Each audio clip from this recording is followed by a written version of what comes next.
Miaka 19 iliyopita kuna kazi hazikuwepo kabisa. Miaka 19 iliyopita. Moja, mobile app developer hakuwepo miaka 19 iliyopita. Leo mobile app developers ni kati ya watu wanatengeneza pesa nyingi hapa duniani. Miaka 19 iliyopita, sijui kama unafahamu, YouTube haikuwepo. Kwa content creator wa YouTube hawakuwepo duniani. Leo nenda kwenye YouTube utakutana na content creator ambao ni mamilionea 19 years back. Maana yake ni nini? Miaka michache ijayo, ina maana kuna vitu vingi ambavyo leo havipo, lakini utavikutana navyo. Usipojiendeleza na kuwa tofauti, utapoteza kila ulicho nacho. Sasa 70% ya skill za muhimu sasa hivi duniani ni new skills. 70% ya ujuzi ambao unakuwa kwa kasi na ni wa muhimu duniani sasa hivi ni new skills, sio old skills. Kuna makampuni ambayo yalishawahi kuwa makampuni makubwa, mengine kwenye top 10 companies, giant companies, lakini leo duniani hayapo kabisa.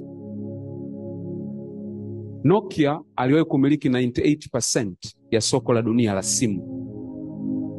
Bilisha kumiliki simu ya Nokia. Acha hii ambayo tunamiliki siku hizi kwa fashion kwa sababu inakaa na chaji. Wakati ndio ulikuwa ukizungumza smartphone unazungumzia Nokia. Kilichomtoa Nokia kwenye soko ni kushindwa kubadilisha kutoka kwenye mfumo wake wa zamani kuja kwenye kuingia mfumo huu tunaoita touch screen. Alivyoambiwa akasema hamna mtu ataenjoy ufanya hivi. Nokia leo hayupo kwenye market, labda kama anafanya vitu vingine. Kuna kampuni inaitwa Blockbuster. Blockbuster ilikuwa ni kampuni ya kukodisha filamu. Unajua siku hizi ukienda kule mitaani unakuta kuna vijana wanakaga wanakodishaga zile CD.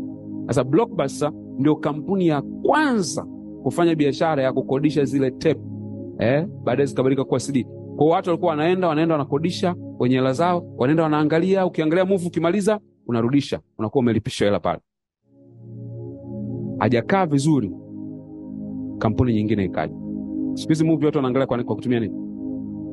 Netflix akasema hapana, mimi nataka niondoe hii hali ya watu kwenda kukodisha. Akasema hamna, watu lazima wataendelea kutaka hii. Leo Blockbuster is nowhere to be found. Listen, it doesn't matter how top you are, you need to be climbing, because when you stop, someone else will overtake you. Kwa haitajalisha wewe umefika mbali kiasi gani. When you stop learning, you stop growing. And when you stop growing, you die. Kwa tunaishi katika ulimwengu ambao kuwekeza kwenye maarifa sio leisure. Sio swala la kusema mimi nasikia watu wanasema, "Unajua mimi sipendagi kusoma vitabu, mimi sipendagi." Sawa. Wewe usipende hivyo. Unajua mimi sipendi kujifunza. Yaani mimi movie tuko pamoja. Sawa. Tupeane tu muda kidogo alafu tutakutana mbele ya safari.